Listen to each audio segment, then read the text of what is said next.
हमने रोगों के बारे में जाना, रोगों का कारण, रोगों का निवारण।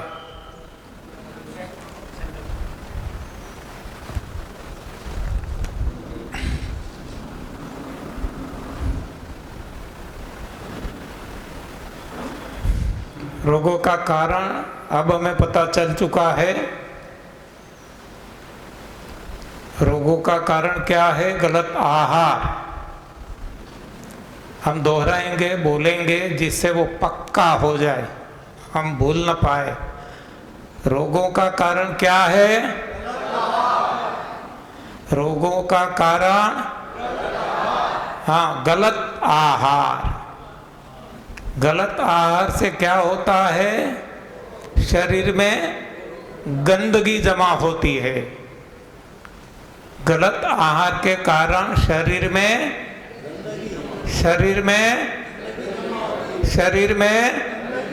गंदगी जमा होती है।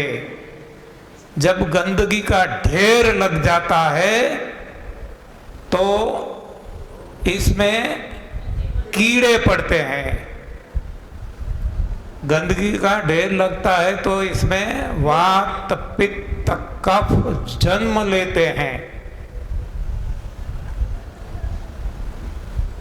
तो रोगों का कारण गलत आहार, गलत आहार के कारण गंदगी का ढेर शरीर में लग जाता है, जिसकी वजह से वात, पित्त, कफ जन्म लेते हैं। यानी कि रोग कोई भगवान ने नहीं दिया है, रोग को जन्म हमने दिया है।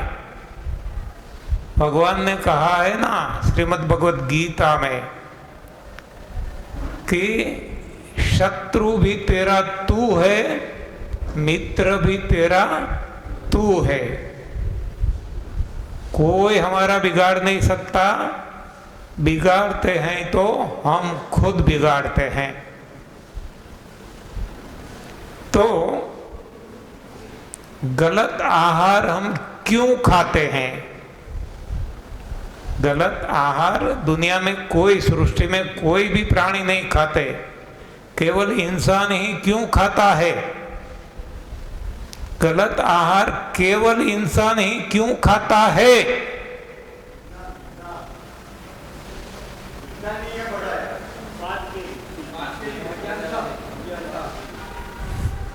अभी नासमझी के कारण है। 4 घंटे के पहले हमने कितना डिटेल डिस्कशन किया और केवल 4 घंटे में आप भूल गए क्या? विज्ञान किसने बताया? हाँ, आप खड़े हो जाओ, खड़े हो जाओ। हाँ, तालियां।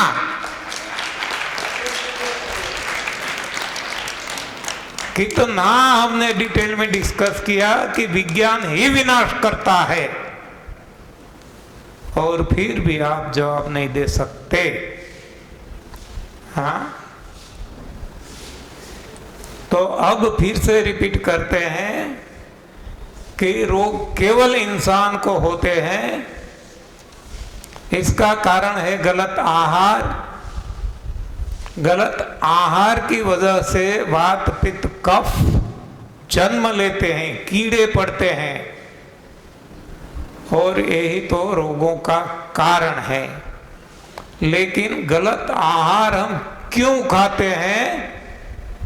क्योंकि हमें स्कूल कॉलेजेस में विज्ञान के माध्यम से ऐसी गलत शिक्षा दी गई है।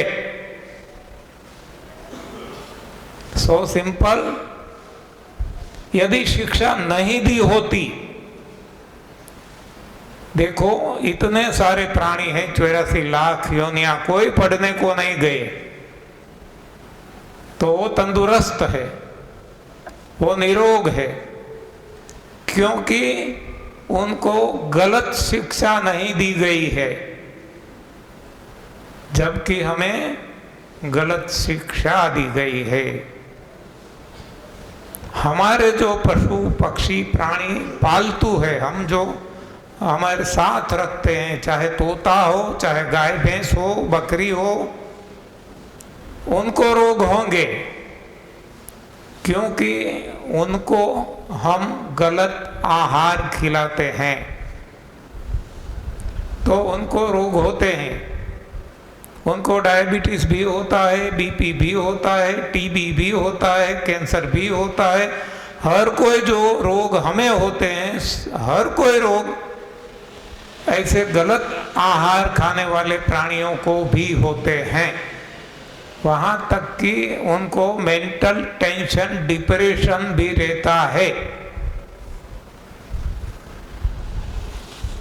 तो अब हमें पता चल चुका है कि जितने भी सारे रोग इस दुनिया पे हैं,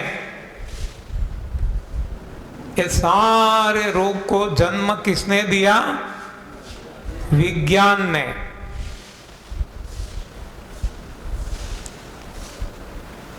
तो विज्ञान विनाशकारी है। गलत आहार हमें खिलाया,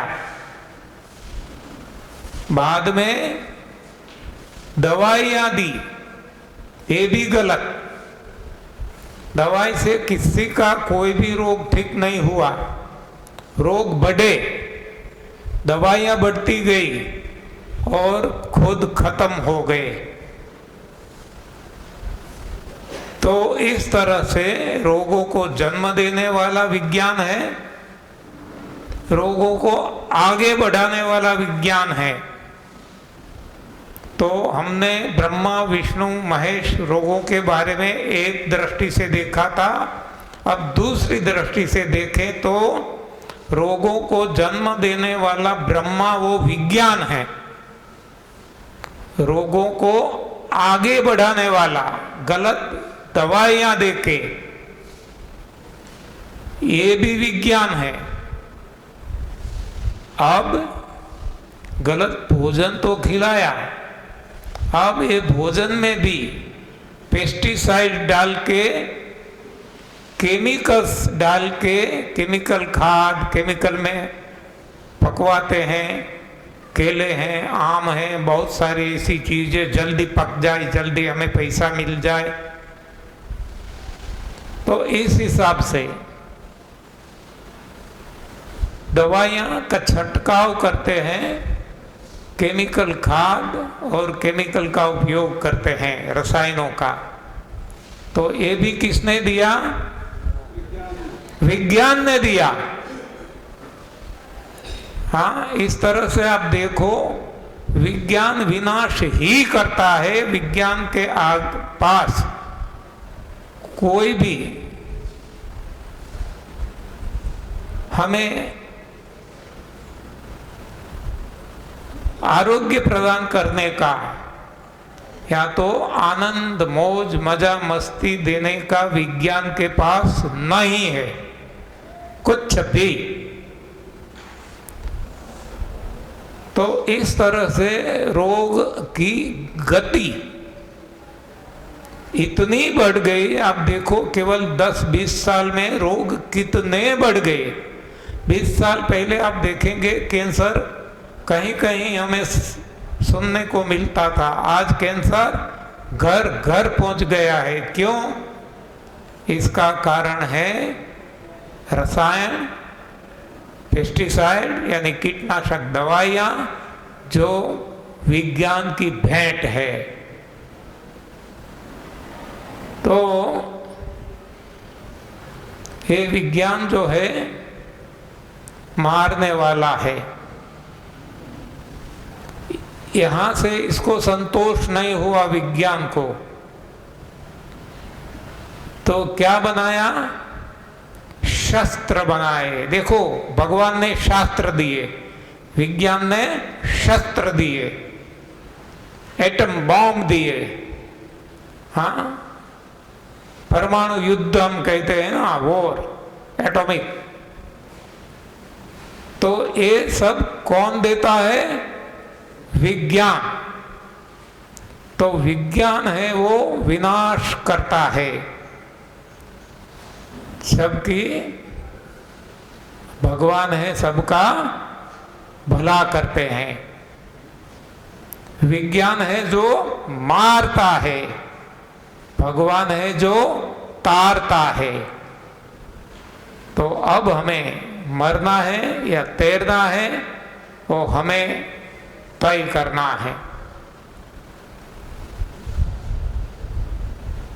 तो अब हमें विज्ञान से छुटकारा पाना होगा और भगवान की शरण जाना होगा।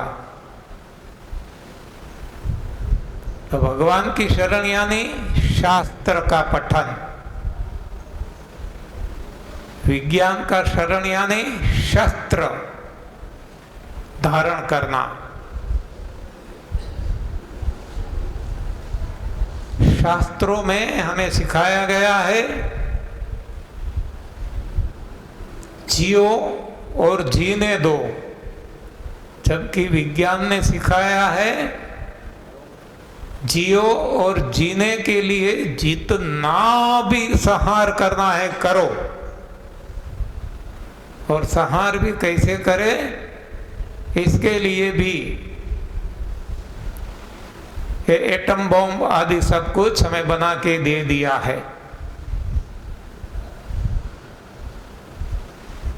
विज्ञान की जो दौड़ है वो बाहरी दौड़ है,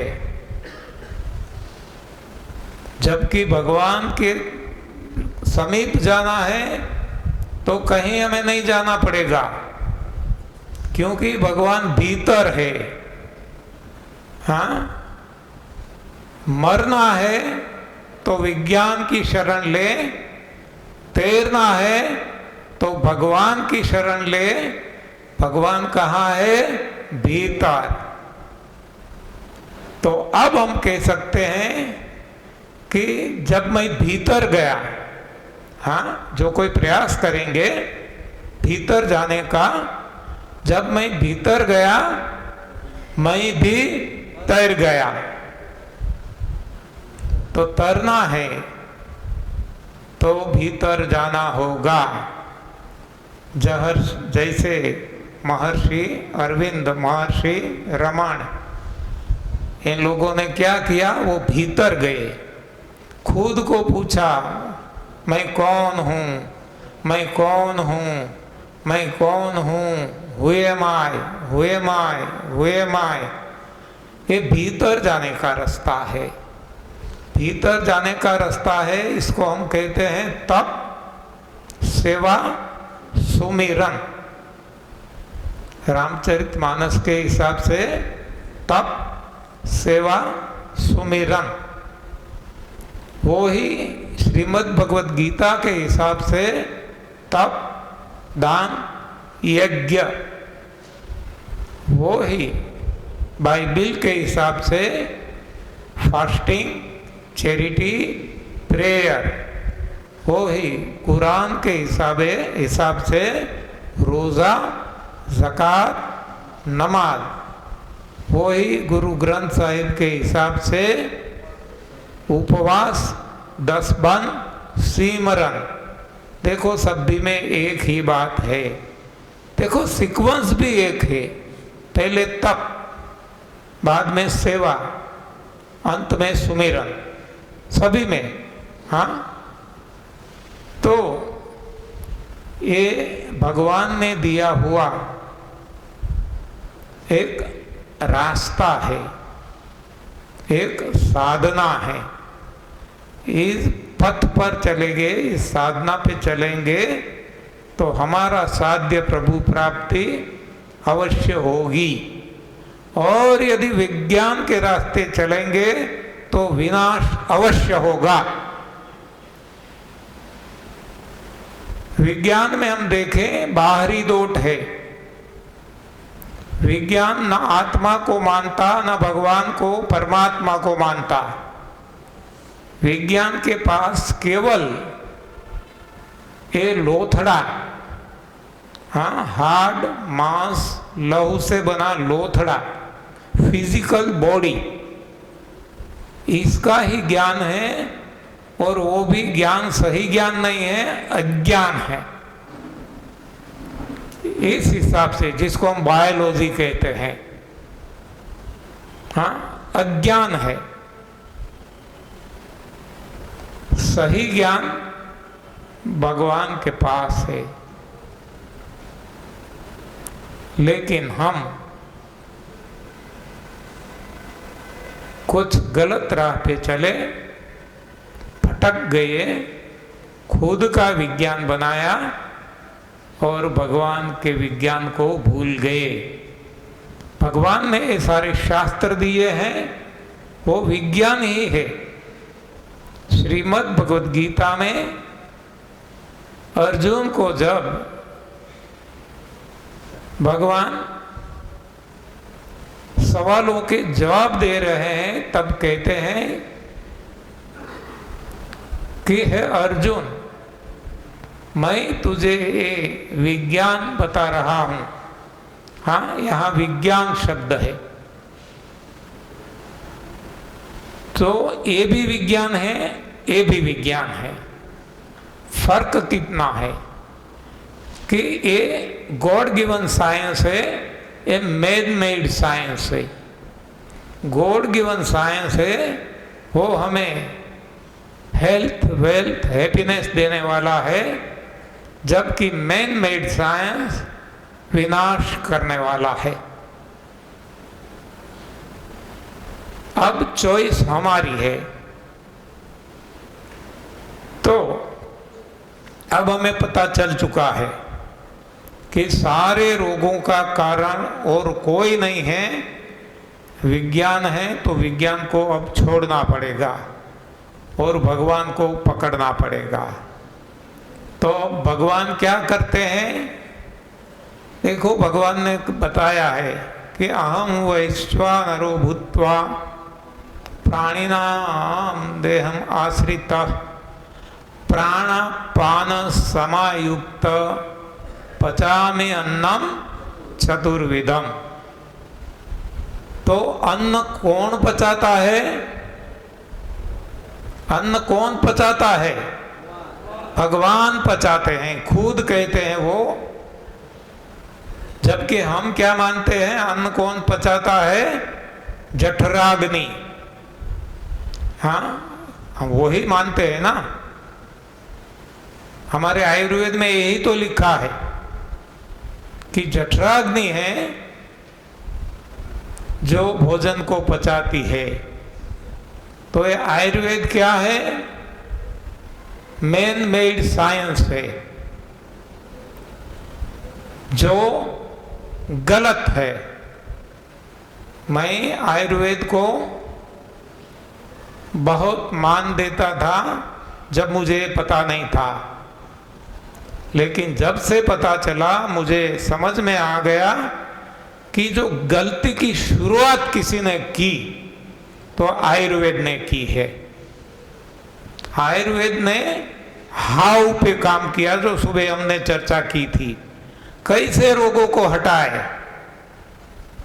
जड़ी बूटी, ये वो। हाँ, तो एक गलत रास्ता कहां से शुरू हुआ? आयुर्वेद से। और ये अब आगे बढ़ते बढ़ते बढ़ते आज एलोपैथी, नेचुरोपैथी, होम्योपैथी, हाँ, वहां तक पहुंच गया है।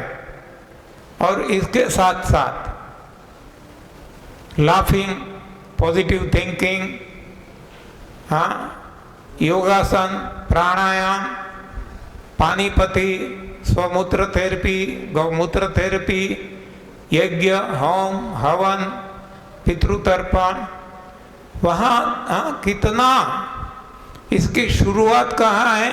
आयुर्वेद। तो आयुर्वेद गलत है। इसके हिसाब से ये गलती आगे आगे आगे बढ़ती गई और आज हम कहाँ पहुंच गए। आयुर्वेद ने यदि सही दिशा ली होती कि रोग हुए क्यों, तो तुरंत इसका समाधान हो जाता और कोई अन्य शास्त्र की, अन्य पति थेरेपी की जरूरत नहीं पड़ती। किसी की आलोचना करने से हमें कोई फायदा नहीं, लेकिन जो सही है वो तो हमें समझना ही होगा। तो अब गलती हो गई, चलो अब क्या करें वो हमें सोचना है। गलत खाना हमने खा लिया, अब क्या करें? तो अब हमें पता चल चुका है कि सारे रोगों का कारण गलत आहार और गलत आहार की वजह से शरीर में रुका हुआ मल या तो दोष है। तो अब क्या करना पड़ेगा? क्या करना पड़ेगा? देखो, एक हमने नाली बनाई है, हाँ, कोई पानी निकालने के लिए, बारिश का पानी है या कोई भी। अब वो नाली भर गई है, कोई पेड़ पौधे के पत्ते हैं, उनके मूल है, या तो हम भी कुछ बचा हुआ इसमें डालते हैं, पकाया चिकना है, वो हमारे बाल भी उसमें जाते हैं। तो इससे क्या होता है? नाली जाम हो जाती है। जब नाली जाम हो जाती है तो अब पानी जाना बंद हो जाता है। तो इसका जो काम है नाली का, पानी एक जगह से दूसरी जगह ले जाने का, वो अब नहीं हो रहा है। उसी तरह हमारा शरीर, उसको जो अपना काम करना है वो अब वो नहीं कर पाता है। हाँ, सीढ़ियाँ चढ़ते हैं तो सांस फूल जाती है, हाँ, नाना प्रकार की हम तकलीफें महसूस करते हैं।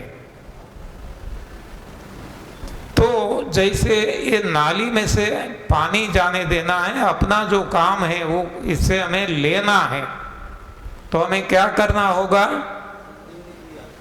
नाली के बारे में हमें क्या करना होगा? नाली की सफाई करनी होगी। नाली में जो रुक गया है इसको निकाल देना होगा, हटाना होगा। जैसे वो हट जाता है पानी जाना शुरू। कितना सिंपल है, देखो कितना सरल है। यही तो बात यहाँ है।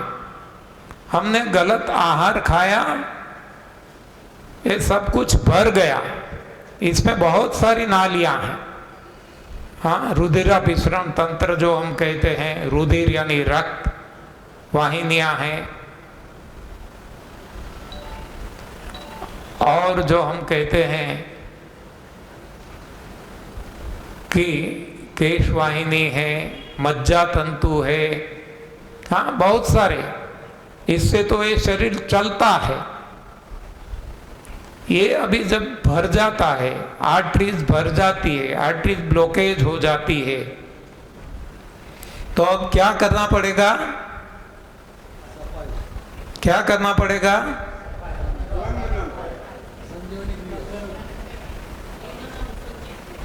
जब नाली जैसे भर गई थी, हमने जो भर गया था कूड़ा कचरा, इसको निकाल दिया, तो नाली फिर से काम करने लगी। उसी तरह हमारे शरीर में कूड़ा कचरा भर गया है, तो हमें क्या करना पड़ेगा? निकालना पड़ेगा। और डॉक्टर क्या करते हैं? बाईपास करते हैं। हाँ देखो, अब हमारा ये लगा दो कि कितने हम गिरे हुए हैं, कितनी अज्ञानता में हम फंसे हुए हैं। जहां रुका है इसको बाईपास करने से क्या फायदा होगा? वो फिर से भर जाएगा। कितनी बार बाईपास करेंगे और कितने को करेंगे? हाँ, इतने तो करोड़ों ये नलियां हैं। तो ये बाईपास जो करवाते हैं वो यदि सही तरीके से हम समझेंगे तो ये गलत है। हाँ, करना क्या चाहिए? जो रुका है इसको हटा दो। कैसे हटाएंगे? खाना पीना बंद कर दो तो शरीर खुद इसको हटाएगा, क्योंकि शरीर के भीतर भगवान बैठे हैं और भगवान नहीं चाहते कि हम बेमौत मरे। भगवान चाहते हैं कि हम निरोग रहे, आनंद मौज मजा मस्ती में रहें। तो जैसे ही हम खाना पीना बंद कर देंगे, भगवान काम अपना सफाई का शुरू कर देंगे। तो सफाई करने के लिए भगवान को मौका देना है, शरीर को मौका देना है। और वो मौका यानी न खाना न पीना, जिसको हम कहते हैं लंघन, नो इंटेक एट ऑल। जैसे देखो कहीं भी कोई भी रिपेयरिंग चलता है, मानो एक रोड को रिपेयर करना है तो वहीं बोर्ड लगा देते हैं ना, वो बंद कर देते हैं रास्ता और बोर्ड लगाते हैं क्या, काम चालू है, रास्ता बंद है। हाँ, तो भगवान भी यहाँ बोर्ड लगा देते हैं। जब हमें बुखार आता है, कोई ऐसे ज़्यादा भर जाती है, एक्सट्रीम कंडीशन आ जाती है, देखो हमें भूख नहीं लगती, पानी भी हमें कड़वा लगने लगता है। ये क्या है, भगवान रिपेयर मेंटेनेंस में लग जाते हैं कि नहीं करेंगे तो जैसे रोड को हम रिपेयर नहीं करेंगे तो रोड खत्म हो जाएगा। तो भगवान यदि इसको रिपेयर नहीं करेंगे तो खत्म हो जाएगा, इसलिए भगवान इसको रिपेयर करते हैं। और रिपेयर करने के लिए ही बुखार आता है। कल मैंने बताया था, केवल बुखार नहीं, उल्टी होती है इसके लिए होती है, दस्त होते हैं इसके लिए होता है, फोड़े निकलते हैं, रसी निकलता है, पसीना निकलता है, ये दुर्गंध निकलती है, ये भगवान निकाल रहे हैं। लेकिन हम अज्ञानता के वश भगवान को ये निकालने नहीं देते। कैसे, हम कुछ न कुछ खा लेते हैं, जब खाने की जरूरत नहीं है उसी वक्त हम ज्यादा खाते हैं। भूख नहीं लगती तो भी खाते हैं, क्योंकि हमारे मन में भरा पड़ा है कि नहीं खाएंगे तो कमजोरी आ जाएगी, नहीं खाएंगे तो मर जाएंगे। हाँ, तो एक गलती ये भी विज्ञान ने भरी है। हाँ, ये गलत सोच भी हमारे भीतर है, तो ये देन विज्ञान की है, क्योंकि विज्ञान ने हमें बताया है कि भोजन में ताकत है, भोजन में शक्ति है। इसलिए आप देखो कोई भी भोजन का पदार्थ ले लो, इसमें कैलोरीफिक वैल्यू दी गई है, इसमें से इतनी कैलोरी मिलती है, इसमें से इतनी मिलती है, इसमें से इतनी किलो कैलोरीज मिलती है। इस हिसाब से हम ज्यादा से ज्यादा कैलोरी वाला भोजन खाते हैं। तो ये मान्यता कि भोजन से ताकत मिलती है, शक्ति मिलती है, ये सरासर झूठ है। भोजन से ताकत नहीं है, भोजन से शक्ति नहीं है। भोजन को लाने में, खाने में, काटने में, पचाने में, निकालने में हमारी शक्ति खर्च होती है। यानी कि जितना हम ज्यादा खाएंगे हम कमजोर होते जाएंगे। देखो जितने बुढ़े होते हैं हम, इतना कमजोर हो जाते हैं। क्यों? कि जितना जितना खाते हैं उसको, जो मैंने बताया, सारी प्रोसेस में हमारी शक्ति खर्च होती रहती है। तो इस हिसाब से बुढ़ापे में हम ज़्यादा कमजोरी महसूस करते हैं। तो एक ख्याल भी हमें निकाल देना पड़ेगा, तो हम क्यों खाते हैं? तो खाना जो है वो क्यों जरूरी है? कि इससे हमारे शरीर का निर्माण होता है। ये शरीर जो बनता है, सुबह भी हमने देखा था, पंच तत्वों से ये शरीर बना है, जो भोजन से बनता है। भोजन से ताकत नहीं मिलती, भोजन से शरीर बनता है। और जो टूट फूट होती है, इसका रिपेयर मेंटेनेंस भी भोजन से होता है। कोई भी टूट फूट ले लो, हमारा कपड़ा फट गया तो हम कपड़े से ही इसको रिपेयर करेंगे। ये कोई टाइल्स टूट गई तो वहाँ इसको टाइल्स से ही बदलेंगे। कोई लकड़ी का फर्नीचर है, लकड़ी टूट गई तो वहाँ लकड़ी से ही रिपेयर करेंगे। हाँ, तो ये जो भोजन से शरीर बना है, जब टूट फूट होती है, हम तो डेली काम करते हैं ना, सांस लेते हैं, छोड़ते हैं, चलते हैं, तो इससे टूट फूट होती रहती है। तो इसकी मरम्मत के लिए भोजन की आवश्यकता है, नहीं कि शक्ति के लिए। इसलिए हम कह सकते हैं कि food is not the source of energy, food is not the source of energy, but food is the building material. जैसे पूरा बिल्डिंग बना है, इसमें जो बिल्डिंग मटेरियल लगाया हुआ है, तो उसी तरह हमारा ये जो शरीर बना है वो भी एक बिल्डिंग है, और उसका बिल्डिंग मटेरियल जो हम खाते हैं वो है। इसलिए हम कह सकते हैं कि जैसा अन्न वैसा तन। हाँ, क्योंकि तन से बनता है और तन में ही मन है, तो अन्न से ही मन बनता है। इसलिए हम कहते हैं कि जैसा अन्न वैसा तन, जैसा अन्न वैसा मन, और जैसा मन वैसी सोच। आप देखेंगे कि जो भी दुष्कृत्य करते हैं, सारी दुनिया में कहीं भी दे लो, उनका अन्न सही नहीं है। कोई भी ले लो, ये युद्ध क्यों होते हैं?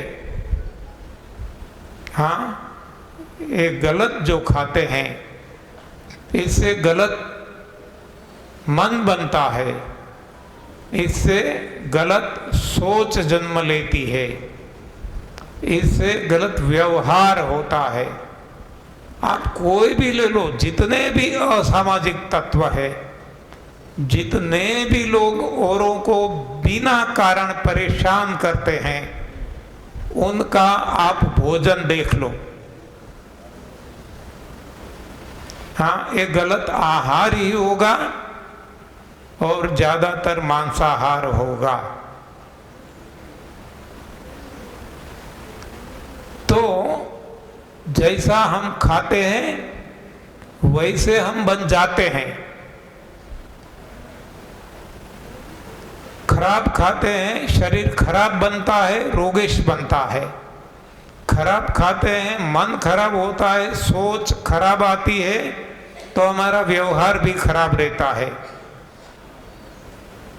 बिना वजह हम किसी को परेशान करेंगे, ऐसी ही सोच हमें उठेगी।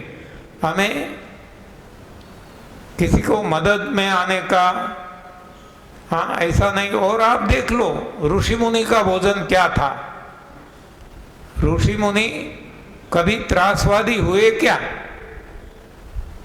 हाँ, आतंकवादी, त्रासवादी कोई ऋषि मुनि नहीं होगा, क्योंकि ऋषि मुनि का जो भोजन है सही भोजन है। और इसलिए कहा जाता है कि सरोवर तरुवर संत जना। देखो, संत जन की तुलना किससे की गई है? सरोवर यानी सरोवर, तरुवर यानी कि पेड़ पौधे, वनस्पति। सरोवर तरुवर संत जन, चौथा वर्ष से मेघ, परमार्थ के कारण सभी ने दरिया दे। तो ये लोग परमार्थ कर सकते हैं, वो खुद के लिए नहीं जीते हैं, औरों के लिए जीते हैं।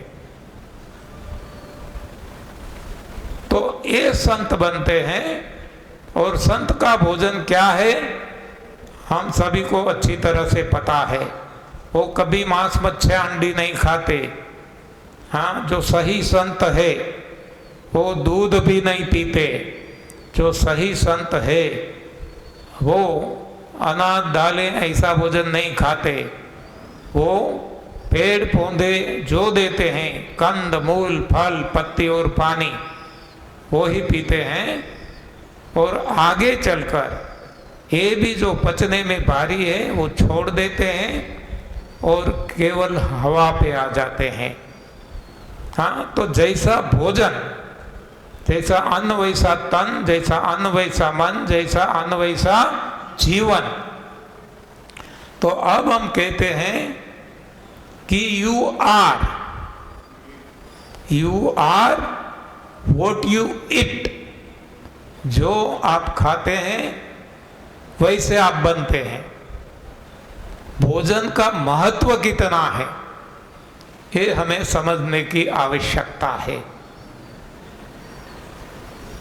तो केवल गलत खाना खाने से रोग होते हैं ऐसा नहीं है।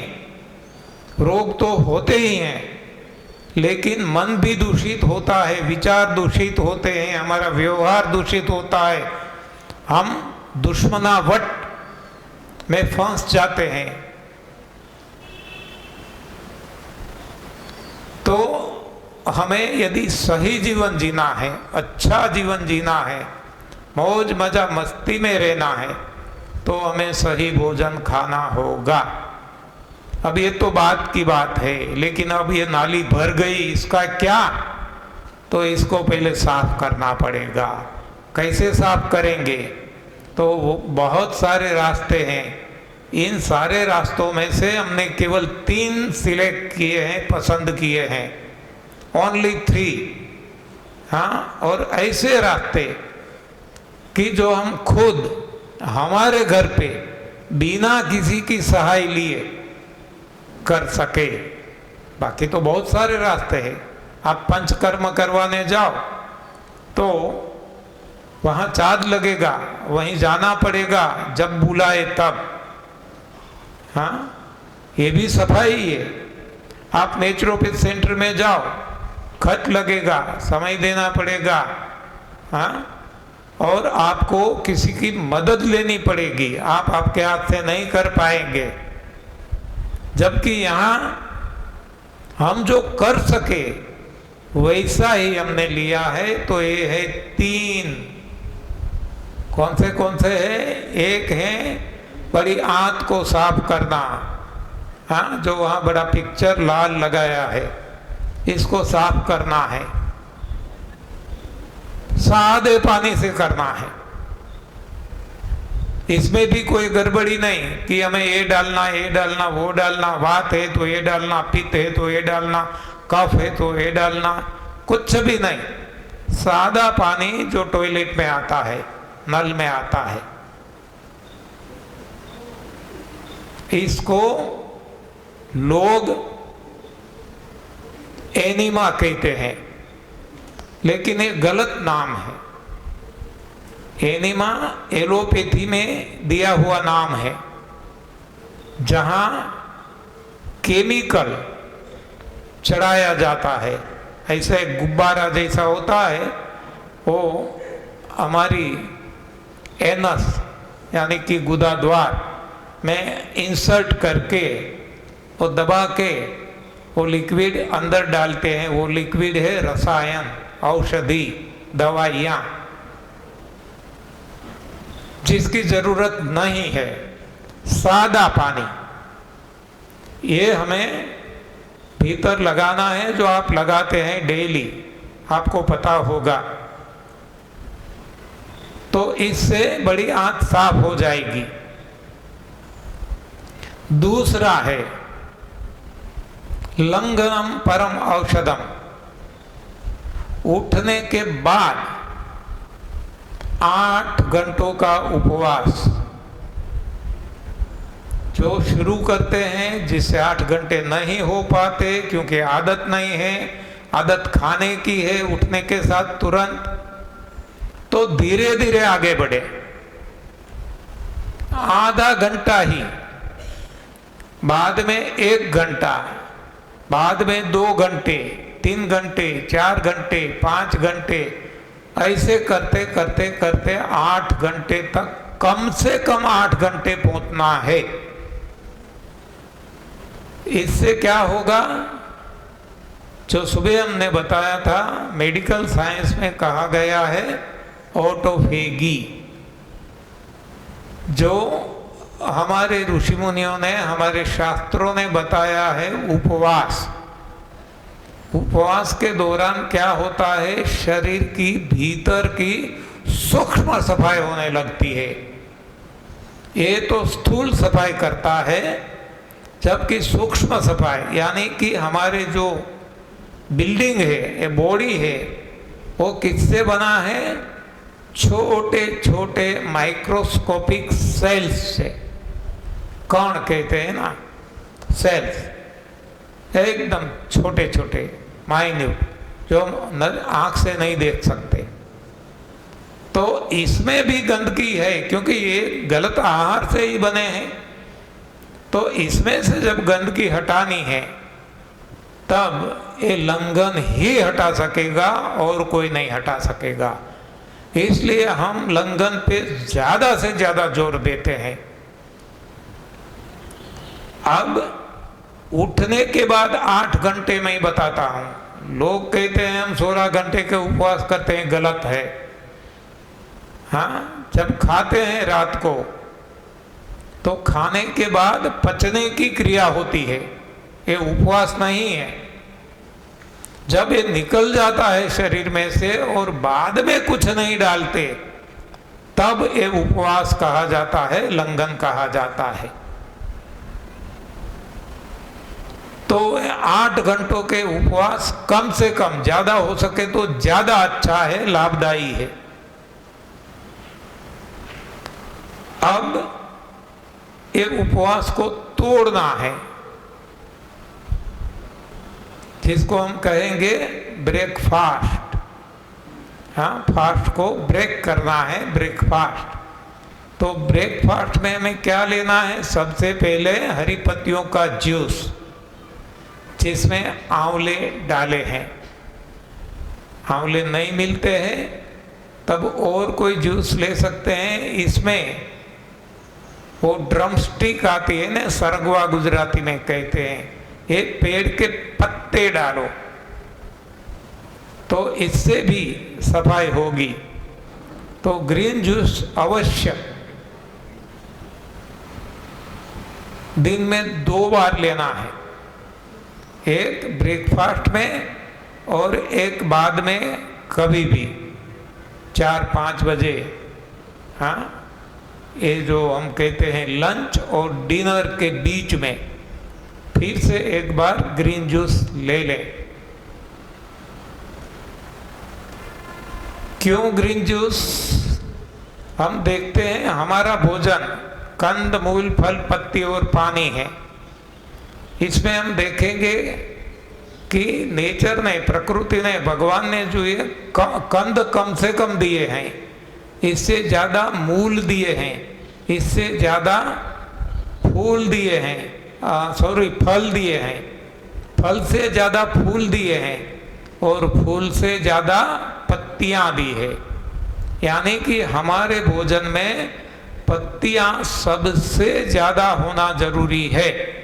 कोई भी फॉर्म में ले, ग्रीन जूस के फॉर्म में ले, ग्रीन चटनी बना के ले, या वैसे ही खाए, कोई भी तरीके से, लेकिन ग्रीन की मात्रा सबसे ज़्यादा होना जरूरी है। बाद में आते हैं फूल, लेकिन फूल तो हम कभी खाते ही नहीं हैं।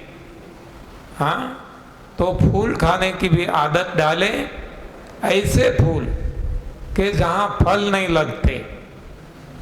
हाँ, जैसे गुलाब है, चमेली है, हाँ, और सारे बहुत सारे ऐसे फूल है जो फूल में फल नहीं लगते। तो ऐसे फूल हमें खाना है, आदत डालें। हमें भी आदत नहीं है, हम भी नहीं खाते हैं, लेकिन प्रिंसिपली देखें तो सबसे ज़्यादा हरी पत्तियाँ बाद में जो आती है वो है फूल की मात्रा। फल इसके बाद में आता है। फल किसको कहेंगे? आम, पपीता, केला, चीकू, सेब, यही फल ऐसा नहीं है। फूल के बाद जो फूल में लगते हैं, हाँ, चाहे लौकी हो, चाहे मिर्च हो, चाहे कोई भी, फूल के बाद जो होता है वो फल है। हमने फल, सब्जी, सलाद तीनों को अलग कर दिया, ये गलत है। जैसे कि इंसान इंसान ही है, लेकिन इनको हमने हिंदू, मुस्लिम, सिख, ईसाई इसमें बांट दिया, ये गलत है बंटवारा। उसी तरह ये भोजन में फलों को हमने फल, सब्जी, सलाद ऐसे बंटवारा कर दिया, ये गलत है। फूल के बाद जो लगते हैं सारे फल है। तो सबसे ज़्यादा मात्रा पत्तियों की, बाद में जो है फूलों की, बाद में है फल की, इसके बाद में मूल की, जैसे मूली है, गाजर है, हल्दी है, ये मूल जो है। और सबसे कम मात्रा वो है कंद की। कंद यानी जो सूरण है, आलू है, शकरकंद है, अदरक है, यानी कि जो मूल में गांठें होती है ना, ये गांठें जिसको कंद कहा जाता है, वो जो पचने में सबसे भारी है और पत्तियां पचने में सबसे हल्की है। तो अब इस हिसाब से हमें भोजन लेना है, और इस तरीके से लेंगे तो इसको सही मायने में बैलेंस डाइट कहा जाएगा, समतोल आहार। तो ये बाद की बात हो गई। हमारी बात चलती थी सफाई की। सबसे पहले सफाई करना है। तो सफाई में हमने देख लिया, एक है बड़ी आंत को पानी से साफ करना, पानी चढ़ाकर। तो इसका जो हमने परिणाम देखा, तो एनिमा तो नाम गलत है। एनिमा में तो केमिकल डालते हैं, एक ही बार इसका उपयोग होता है, यही तो हम बार बार उपयोग करते हैं। सादा पानी है, निर्दोष है, कोई साइड इफेक्ट नहीं है। तो परिणाम के हिसाब से हमने उसका नाम रख दिया संजीवनी, जो जीवन देने वाली है। इसलिए हम संजीवनी पे ज़्यादा जोर देते हैं। बहुत सारे लोगों के बहुत सवाल आते हैं, तो हमने वीडियो भी डाली है हमारी YouTube चैनल पे, संजीवनी पे 100 सवाल, 1, 2, 5 नहीं, 100 सवाल। तो ये भी आप सुन सकते हैं, आपकी जो भ्रांतियां हैं वो दूर हो सकती है। तो सबसे पहली सफाई है, सुबह शाम 2 बार हर हमेश कम से कम 3 महीने के लिए संजीवनी क्रिया करनी है। दूसरा, हर दिन 8 घंटों का उपवास करना है, कम से कम, ये भी कम से कम। बाद में जो ब्रेकफास्ट करते हैं वो ऐसा भोजन लेना है कि जो शरीर को पोषण भी दे सके और शरीर की सफाई करने में भी मदद करे। तो वो जो हमने बताया, ग्रीन जूस, आंवला युक्त, या तो ड्रम स्टिक के पेड़ के पत्ते, ड्रम स्टिक भी अच्छा काम करती है लेकिन बहुत तेज है। इसका भी किसी को प्रयोग करना है तो सारी ड्रम स्टिक नहीं ले लेना, इसमें से केवल 1 या 2 इंच का टुकड़ा पानी में भिगोकर रात को, दूसरे दिन जब पीना है तब वो ही पानी जिसमें भिगोया था इसका उपयोग करके और अधिक पानी की ज़रूरत पड़े तो डाल के मिक्सी में घुमा के छन्ने से छान के इसको पीना है। वो ज़्यादा तेज़ है, जब आप लेंगे पता चल जाएगा। ज़्यादा ले लेंगे तो हालत खराब हो जाएगी। हाँ, ये हमारा अनुभव है। तो ये 3 बातें हमें याद रखना है, एक संजीवनी, एक लंघन और एक क्लींसिंग जूस, सफाई करने वाला रस। ये 3 महीने तक लेना है, कम से कम 3 महीना। बाद में खुद को डिसाइड करना है कि अब ज़रूरत है तो इसमें से किसी की साइड इफ़ेक्ट नहीं है, कोई नुकसान नहीं करता, ले सकते हैं। आपको लगता है कि नहीं हमारा काम बन गया, अभी आवश्यकता नहीं है, तो बंद कर सकते हैं। फिर भी कभी कभार ऐसा लगता है कि नहीं कुछ गड़बड़ है, तो उस वक्त भी आप ले सकते हैं, एनिमा ले सकते हैं, लंघन कर सकते हैं और क्लींसिंग जूस पी सकते हैं। तो अब पता चल गया कि जिसको भी ये जो मल रुका है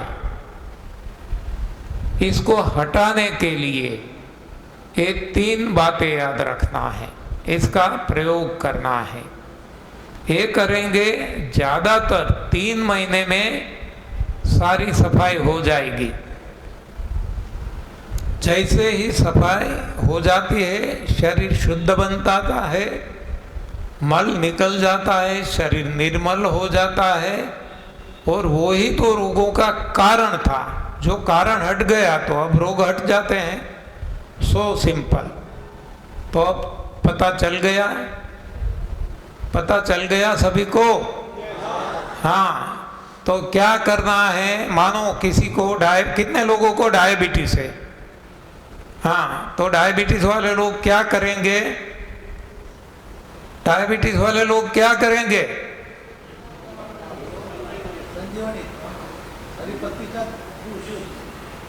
3 बातें। हाँ, संजीवनी सुबह शाम 2 बार, लंघन 8 घंटों का, और जब लंघन छोड़ते हैं तो क्लींसिंग जूस। समझ में आ गया?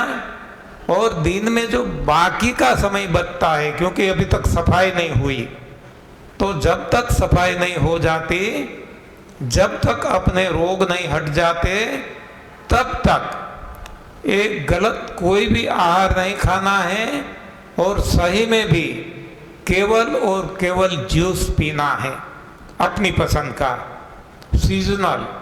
अभी अंगूर आती है तो अंगूर का, मौसमी संतरे मिलते हैं तब उनका, नारियल पानी, कोई भी जूस, पत्तियों का कोई भी जूस पी सकते हैं।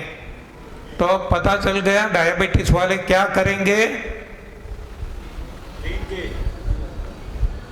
करेक्ट। डायबिटीज वालों बोलो, हाँ क्या करोगे? अब आप डायबिटीज हटाना है तो क्या करेंगे?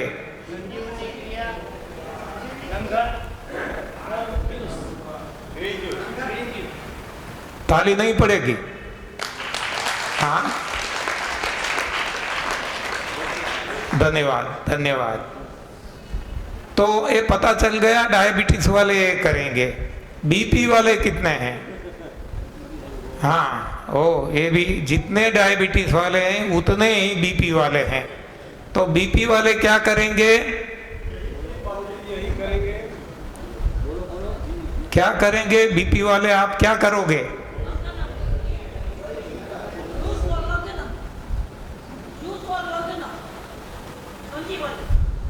3 बातें याद रखना है, बस, ज्यादा कुछ नहीं है।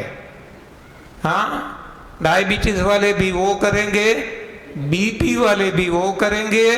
जिसको डायबिटीज बीपी दोनों है तो भी वो ही करना है। अब जिसको सर दर्द है, कितने लोगों को सर दर्द रहता है? हाँ, तो आप क्या करोगे? तो देखो, एक वाक्य में हम जवाब तैयार कर देते हैं। ये तीनों जो बार बार हमें दोहराना नहीं है, ये तीनों से क्या होता है, ये तीनों हम क्यों करते हैं, सफाई के लिए। तो अब हम क्या कहेंगे, डायबिटीज है तो सफाई करना है, बीपी है तो सफाई करना है, सर दर्द है तो सफाई करना है। अब बहुत सारे लोगों को जोड़ों के दर्द है, आर्थराइटिस, RA पॉजिटिव, ये लोग क्या करेंगे, सफाई। हाँ, जिसको कैंसर है वो क्या करेंगे, सफाई। हाँ, जिसको जो भी रोग है वो क्या करेंगे, सफाई, बात खत्म। हाँ, चाहे एक रोग हो चाहे अनेक रोग हो, क्या करेंगे, बस बात खत्म। तो मुझे डायबिटीज है तो मुझे क्या करना, मुझे दवाई लेना है या नहीं लेना, हाँ, सवाल ही नहीं उठेगा। ये ही करना है सफाई। हमें 3 बातें रखनी है यार, चाहे कोई भी।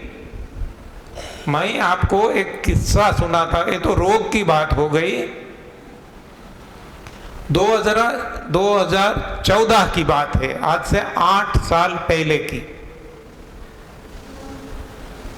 हमारी ऐसी सेमिनार मेरवाहा, जो ऊंजा के पास, सिद्धपुर के पास पड़ता है, नॉर्थ गुजरात में, वहाँ हमारी 1 हफ्ते की सेमिनार लगने वाली थी। तो वहाँ एक पूरा परिवार आया। कौन कौन, हस्बैंड वाइफ, उनके 2 बच्चे जो प्राथमिक स्कूल में पढ़ते थे, प्राइमरी स्कूल में, दोनों बच्चे 4, और ये जो हस्बैंड थे नाम था मुकेश भाई पटेल, जो सूरत में ही थे, यहाँ से अमेरिका शिकागो गए थे। तो उनके सास ससुर, ये मिला के 6 लोग आए थे। आकर हमें मिले रात को कि हमें ये परेशानी है। तो हमने बताया आप तो USA से आते हैं, USA तो वेल डेवलप्ड कंट्री है, वहाँ तो कितने एक्सपर्ट डॉक्टर्स हैं। तो उन्होंने बताया कि सब कुछ करके आए हैं, सारी हिस्ट्री सुनाई। मैं आपको शॉर्ट में बता देता हूँ। सूरत में वो सुखी थे, से जॉब करते थे, सैलरी तनख्वाह भी बहुत अच्छी थी, लेकिन उनके मन में था कि USA जाएंगे तो ज़्यादा कमाएंगे। तो इंडिया छोड़ के वो USA गए, शिकागो, क्योंकि वहाँ उनके सास ससुर थे। वहाँ उनको जॉब कौन सी मिली, पार्सल डिलीवरी। हाँ, जैसे हम पोस्टमैन कहते हैं ना, पोस्टमैन भी ठीक है, क्योंकि इनको केवल एक बैग लेके घूमना है। लेकिन यहाँ जो पार्सल डिलीवरी करते हैं तो 50-50 पाउंड के पार्सल भी होते हैं, और बहुत बड़ा ट्रक होता है, लंबा, अकेले को चलाना है, साथ में कोई असिस्टेंट नहीं है। यहाँ तो हमारा छोटा ट्रक है, फिर करवाना है अकेला। तो एक बार ऐसा हुआ कि वो पार्सल लेने को गए तो गिर गए उल्टा, तो यहाँ चोट लगी। तो ये जो घुटनों की जो गद्दी है वो फट गई, और जो इस पे जो हड्डी आती है, जिसको हम गुजराती में ढाकनी कहते हैं, हाँ, कवर, हड्डी का कवर, वो भी टूट गया। चोट ऐसी लगी थी। अब वो तो गिर गए उल्टे, जो ये उतार रहे थे पार्सल, वो 50 पाउंड का था, अब वो गिर गए, वहां से तो ले लिया था, तो पीठ पे गिरा वो इतनी ऊंचाई से, तो पीठ में जो रीढ़ की हड्डी है इसको नुकसान हुआ। 3 मणके ही कहते हैं ना, वो टूट गए। और ये टूटने से जो अंदर, जिसको हम करोड़रज्जु कहते हैं, हाँ, तो वो भी डैमेज हुआ। तो तुरंत गए डॉक्टर के पास, डॉक्टर ने ट्रीटमेंट की। कंपनी सद्दर थी और कंपनी ने इंश्योरेंस लिया था, वहाँ तो हर कोई इंश्योरेंस लेते हैं, तो इंश्योरेंस कंपनी पेमेंट करती है, तो पेमेंट की कोई चिंता नहीं थी। अब एक डॉक्टर ने ट्रीटमेंट शुरू की, लेकिन कोई फायदा नहीं होता था। तो ये डॉक्टर ने दूसरे डॉक्टर की मदद ली, दोनों डॉक्टर मिलके अब उनकी ट्रीटमेंट करने लगे। फिर भी फायदा नहीं होता था, उल्टा होता था, नुकसान होता था, दर्द बढ़ता जाता था। 3 डॉक्टरों ने मिलके प्रयास किया, कोई परिणाम नहीं मिला। 4 डॉक्टरों ने मिलके प्रयास किया, हाँ, कोई भी अच्छा परिणाम नहीं मिला, वो आगे आगे ही बढ़ता गया। अब 5 डॉक्टर की टीम ने काम शुरू किया। ऐसे करते करते 1.5 साल बीत गया, और 1.5 साल में, हाँ, वो खत्म हो गया ऐसा मानो। अब वो नहीं चल सकता था, नहीं सीढ़ी भी चढ़ सकता था। अब हुआ क्या कि जब वो गिर गए थे, तब उनके जो मामा है, वो अहमदाबाद में रहते हैं, सिविल इंजीनियर है। तो उन्होंने बताया कि भांजा, तुम यहाँ आ जाओ, यहाँ बहुत सारे ऐसे सेमिनार लगते हैं, हर जगह लगते हैं, बार बार लगते हैं, और हमने देखा है कि चमत्कारिक परिणाम मिलते हैं, हाँ, जो हम मान भी नहीं सकते। अमेजिंग रिजल्ट, चमत्कारिक परिणाम मिलते हैं। तो आप एक बार यहाँ आ जाओ। लेकिन वैसे वो पढ़े लिखे थे, दूसरा वो यूएसए जैसी वेल डेवलप्ड कंट्री में थे, तीसरा वो ट्रीटमेंट का कोई खर्च नहीं देना पड़ता था, तो उनको भरोसा नहीं था। तो पूछता रहता था कि वहाँ मेरी ट्रीटमेंट कौन करेगा। तो मामा ने बताया कि यहाँ किसी की ट्रीटमेंट नहीं होती, नहीं कोई व्यक्ति की होती है, न कोई रोग की होती है, केवल सही बात समझाई जाती है। जो फॉलो करते हैं विगरसली, उनको ऐसे चमत्कारिक परिणाम मिलते हैं जो हमने देखे हैं। तो आप एक बार आ जाओ। लेकिन वो नहीं आते थे, क्योंकि वो मानते नहीं थे। अब क्या हुआ, 1.5 साल के बाद डॉक्टरों ने हाथ ऊंचे कर दिए कि अब हमारे पास कोई इलाज उपचार नहीं है, जो भी हो सकता था हमसे किया, और उनको मानो मार डाला। तो अब उसके पास कोई चारा नहीं था। तब उनको मामा में विश्वास आया कि शायद, वो मामा भी पढ़े लिखे हैं, सिविल इंजीनियर हैं, रिटायर्ड है, तो वो कहते हैं तो इस बात में कुछ दम हो सकता है। तो अब जो मामा बार बार फोन करते थे और वो मना करता था, अब भांजे ने फोन मामा को किया कि मामा आप ऐसा कुछ बताते थे, तो क्या है वो? तो मामा ने बताया, आप यू आर सो लकी कि हमारे ही गांव में बगल में मेरवाहा में वो ऊंझा के थे, सेमिनार लगने वाला है, आप आ जाओ। तो जो मैंने बताया, ये 6 लोग आ गए। इतनी फाइलें थी, हाँ, आकर मुझे बताया।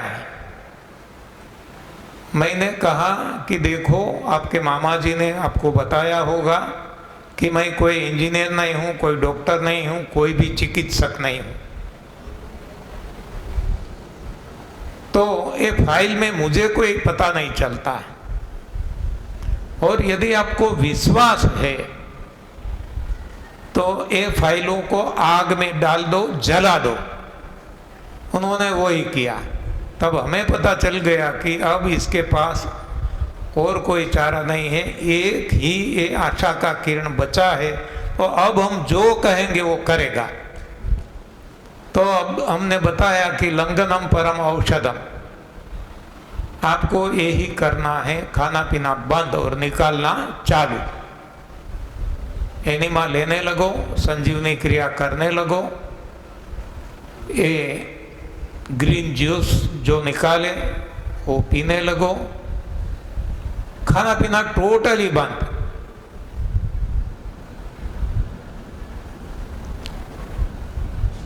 फिर भी हमें पता है कि उनके मन में तो शंका रहती है। उनके सास ससुर थे, उन्होंने, उनकी पत्नी ने भी ये पूछा कि बिना खाए तो कैसे रह सकेंगे।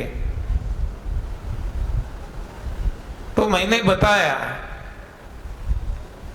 कि आपको जीना है या मरना है। जीना है तो ये करना है, मरना है तो जो आपने किया वो करते रहो। हाँ, फिर भी वो कहते तो कुछ ऐसी भूख लगती है तो क्या करें। मैं कहा कोई बात नहीं, तो केवल और केवल जूस पीजिए। किसका पीना? हमने बताया जो आपकी पसंद। हाँ, उस वक्त ये संतरे आते थे, ऑरेंज, तो उन्होंने तय कर लिया कि ऑरेंज का रस पिएंगे। तो दूसरा सवाल ये उठा कि कितनी मात्रा में कितना जूस पीना है। हमने बताया देखो, आपको तो लंघन करना है, वैसे तो कुछ भी नहीं लेना है, लेकिन बिना खाए पिए आप नहीं रह पाते। तब आपको लगे कि नहीं लूंगा तो मर जाऊंगा, तभी जूस लेना है, और वो भी एज मिनिमम एज पॉसिबल, जितना हो। 1 चम्मच से आपका काम चल जाता है, 2 चम्मच नहीं लेना। 1 कप से काम चलता है, 2 कप नहीं लेना। उन्होंने वो ही किया। और वहाँ जो सेमिनार था, यहाँ तो हम ग्राउंड फ्लोर पे हैं, वहाँ फर्स्ट फ्लोर पे ऐसा एक सेमिनार चलता था।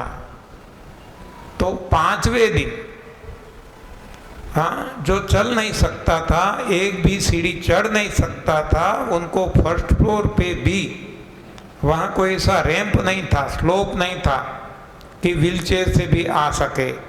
तो ऐसी चेयर में बिठा के 4 आदमी ने अपने कंधे पे उठा के उनको ऊपर ले गए थे, और वहीं भी वो बस लेटे रहते थे। वो वहाँ नहीं आ पाते थे ये लेक्चर सुनने को। लेकिन हमने ये जो बताया वो उन्होंने समझ लिया और लग गए। तो 5वें दिन वो अपनी बेड से उठकर, हाँ, नहीं तो 2 लोगों का सहारा लेना पड़ता था। उठना है, पेशाब पानी, लेटरिन जाना, अपने वो से कुछ नहीं कर पाते थे, सहारा चाहिए मिनिमम 2 लोगों का। अब वो खुद उठ के, जहाँ ऐसा हमारा एक प्रवचन चलता था, दौड़ के आया, चल के भी नहीं।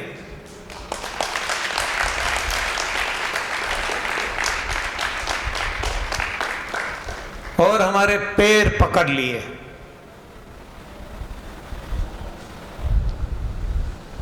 जितने भी लोग थे, सभी लोगों के आंखों में से गंगा जमुना बहना शुरू हो गया है, क्योंकि सभी ने देखा था और 1.5 साल ट्रीटमेंट लेके आए थे।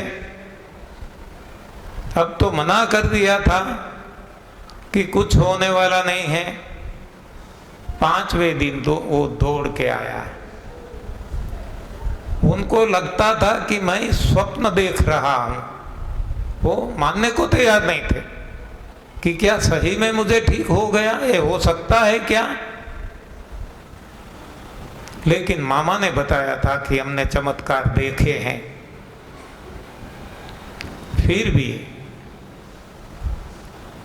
उनको लगता था कि मैं अभी भी स्वप्न में हूं। तो जो एक सीढ़ी भी नहीं चढ़ सकता था, वो फर्स्ट फ्लोर पे थे, यानी कि ग्राउंड फ्लोर से फर्स्ट फ्लोर पे आने के लिए कम से कम 20 सीढ़ियाँ थी। हाँ, पगथिया 10-20 पगथिया था। तो ये ऊपर से नीचे गया, नीचे से ऊपर आया, ऊपर से नीचे, नीचे से ऊपर, ऐसा बार बार। हाँ, तब उनको लगा कि नहीं, ये तो सही लगता है। फिर भी उनको लगा कि नहीं, मैं देखूं। तो वो अपनी टिकट कैंसिल करवा के राजस्थान चले गए अपने बच्चों को लेकर। राजस्थान क्यों पसंद किया? क्योंकि राजस्थान में हमें पता है कि सभी जगह पहाड़ियाँ हैं और पहाड़ी की टोच पे राजमहल ये सब कुछ है। तो वहाँ वो खुद चढ़ के गया कई जगह। तब उनको लगा कि नहीं, मैं अब सही तरह से ठीक हो चुका हूँ। तब वो यूएसए चले गए। वहाँ जाके वही 5 डॉक्टरों को वो मिले। तो डॉक्टर की तो आंखें 4 हो गई कि ये कोई भूत तो नहीं है। हाँ, हम क्या देखते हैं? डॉक्टरों ने पूछा कि ये क्या चमत्कार है, क्या जादू है? तो कि न जादू है न चमत्कार है, यही तो रियल साइंस है।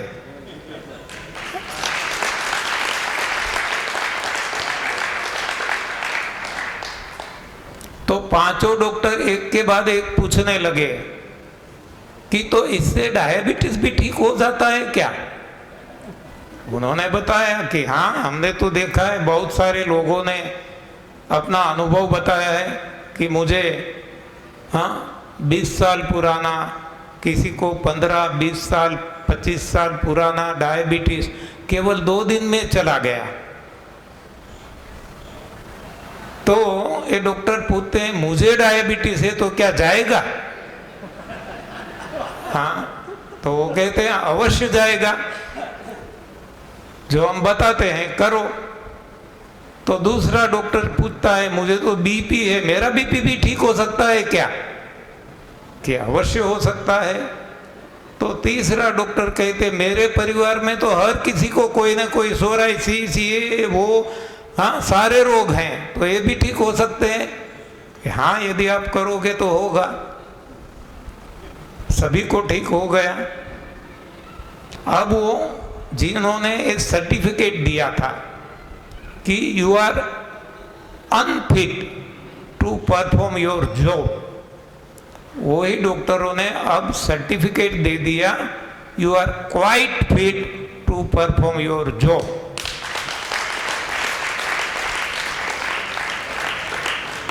अब ये सर्टिफिकेट लेके कंपनी में गया। तो कंपनी में भी सब आश्चर्यचकित हो गए कि क्या हम क्या देखते हैं। उन्होंने सर्टिफिकेट दिया। हमें सर्टिफिकेट की आवश्यकता नहीं है, आ जाओ, लेकिन हमें बताओ इसके पीछे राज क्या है। उन्होंने बताया, बस यही है, लंघनम परम औषधम, सफाई। तो क्या हमें भी ठीक होता है? प्रयोग करके देखो। हाँ, तो ऐसे जो कोवर्कर्स थे, उनके मैनेजर थे, उनके मालिक थे, हाँ, सभी को परिणाम मिलने लगा। तब उन्होंने तुरंत मुझे फोन लगाया कि साहब यहाँ तो एक तहलका मच चुका है। हाँ, मुझे लोग जीने नहीं देते, इतने फोन आते हैं, तो अब आप यहाँ आओ, सेमिनार लगाओ।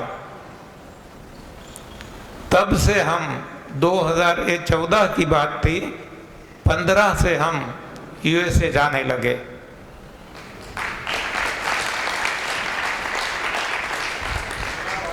हर साल जाते हैं, यूएसए जाने लगे। तो कनाडा में भी हमारे कोई परिचित, मेरे साथी, मेरे कोवर्कर, मेरे फास्ट फ्रेंड एसजी पटेल करके, वो कनाडा में रहते हैं। उनके 2 लड़के, वो भी इंजीनियर है, उनको भी जब यहाँ थे हमारे साथ सर्विस करते थे, उनको सब पता है, अनुभव है। तो उन्होंने बताया जब आप यूएसए तक आते हैं तो कनाडा भी आओ ना। हमने बताया हम कहाँ मना करते हैं, हाँ, आप बुलाए तो हम आएंगे। हाँ, तुमने पुकारा और तो हमने वहां भी जाना शुरू कर दिया। तब जिसको हम नहीं जानते थे, ऐसे लंदन से फोन आया कि आप तो यूएसए कनाडा जाते हैं, तो हम तो बीच में रास्ते में हैं, तो आप यहाँ होल्ड कर लो। हमने कहा वो हमें आप बुलाएंगे तो हम आ जाएंगे। तो उन्होंने सब कुछ जो वीज़ा के लिए करना था कर लिया, वीज़ा मिल गया। और हर साल वहाँ एक कनाडा यूएसए का 10 साल का वीज़ा मिल गया था। 10 साल तक अभी भी वो चालू है, कभी भी हमें जाना है तो हम जा सकते हैं। लेकिन लंदन में 6 महीने का ही केवल देते थे। वैसे भी वहाँ मिलता है, लेकिन उनके नियम अलग है। तो हम केवल 6 महीने के लेते, तो हर साल लेना पड़ता था, हर साल मिल जाता था, देते थे, कभी मना नहीं की। तो मेरा कहना यह है, वहाँ भी लंदन में भी कितने कैंसर रोगी, हाँ, हर कोई ठीक हो गए, इसलिए तो हर साल बुलाते हैं। इस वक्त भी हमने प्लान किया था जून एंड से सितंबर एंड 3 महीने के लिए, लेकिन ये कोरोना ओमिक्रॉन की वजह से हमने पोस्टपोन्ड कर लिया था। लेकिन वो पीछे पड़ गए थे, नहीं आइए, यहाँ सब कुछ ठीक है, आ जाइए। तो अब हमने केवल 1 महीने का प्रोग्राम बनाया है, जो कल मैंने आपको बताया था। वो सितंबर 20 सितंबर से अक्टूबर 20 सितंबर थी, 20 अक्टूबर, 1 महीनों। तो ये प्रोग्राम बना है, टिकट तो अब आ जाएगी। बाकी इंटरनल कहाँ कहाँ घूमेंगे ये भी हमने शेड्यूल बना लिया है, ये भी हम आपको व्हाट्सएप से भेजेंगे। आपके कोई रिश्तेदार वहाँ हैं, उनको इन्फॉर्म करना है तो कर सकते हैं। अभी हमने जो प्रोग्राम बनाया है वो सबसे पहले शिकागो है, बाद में डलास है, बाद में ह्यूस्टन है, बाद में टेम्पा फ्लोरिडा है, बाद में न्यू जर्सी है, बाद में फिर से शिकागो। हाँ, तहाँ तो 1 महीना ख़त्म हो जाएगा और यहाँ आ जाएंगे। कहना मेरा इतना ही है कि ऐसे गंभीर रोग तो ठीक हो गए हैं, लास्ट स्टेज के कैंसर जहाँ डॉक्टरों ने जवाब दे दिया था, ऐसे कैंसर पेशेंट भी ठीक हो गए हैं। आज 10-10 साल से वो जीवित हैं, अच्छी तरह से जीते हैं। ये तो रोग की बात हुई, लेकिन ऐसे एक्सीडेंट केस भी ठीक हो गए हैं। और ये एक ही नहीं है, ये तो एक्सट्रीम मैंने आपको बताया। बॉम्बे में राजू भाई सरवैया है, उनको भी फ्रैक्चर हुआ था व्हीकल एक्सीडेंट में। डॉक्टरों ने बताया था कि ऑपरेशन करना पड़ेगा, प्लेट डालनी पड़ेगी, रोड डालना पड़ेगा, कुछ भी नहीं किया, वैसे ही उनको भी ठीक हो गया केवल ग्रीन जूस से। तो कहना है कि इसमें वैसे कोई चमत्कार नहीं है, लेकिन जो ये सूत्र है लंघनम परम औषधम, लंघन से भी आगे हम कहे तो अब हम कह सकते हैं कि जो सफाई है, क्लींजिंग है, वो ही सही औषधि है। केवल लंघन नहीं, लंघन के साथ एनिमा, संजीवनी और क्लींजिंग जूस यानी कि सफाई, एक शब्द में कहे तो सफाई। तो सफाई से ये सब कुछ ठीक हो जाता है अपने आप। तो अभी समय होने को है, 3 मिनट बाकी है, तो हम अभी नया कोई सब्जेक्ट नहीं लेंगे, लेकिन कल जब यहाँ हम एंटरटेनमेंट कर रहे थे, हाँ, आनंद प्रमोद ए म्यूजिकल चेयर, तो उस वक्त यहाँ से एक साधक का फोन आया रात को कि मेरी डायबिटीज अभी मैंने नापी, यहाँ थोड़ा ऐसा लगा बेचैनी जैसा, तो रूम पे गए और मेज़र किया। आज तो सभी के पास डायबिटीज़, बीपी मेज़र करने के लिए साधन होते हैं, तो कुछ 164 आया। तो उनका फ़ोन आया कि ये इतना आ गया तो मैं क्या करूं, दवाई लूं? मैंने बताया कि हमारा तो स्लोगन ही है दवाई रहित दुनिया, तो हम कैसे आपको कहेंगे आप दवाई लो। तो उन्होंने फिर से, मैं दवाई नहीं लूं, नहीं बिल्कुल नहीं। तो उनका अनुभव, हमारे पास थोड़ा समय बचा है, उनको बुलाएंगे, आएंगे। आप आइए, है यहाँ, आइए आइए आइए, वेलकम। अरे तालियां तो बजाओ।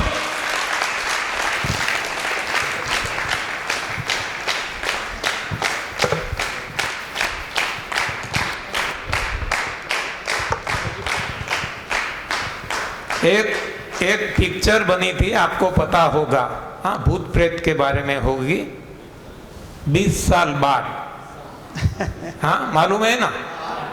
तो ये 20 साल बाद की ही बात है, उनको जो भूत प्रेत लगे थे, हाँ, 20 साल बाद कैसे बीत गए।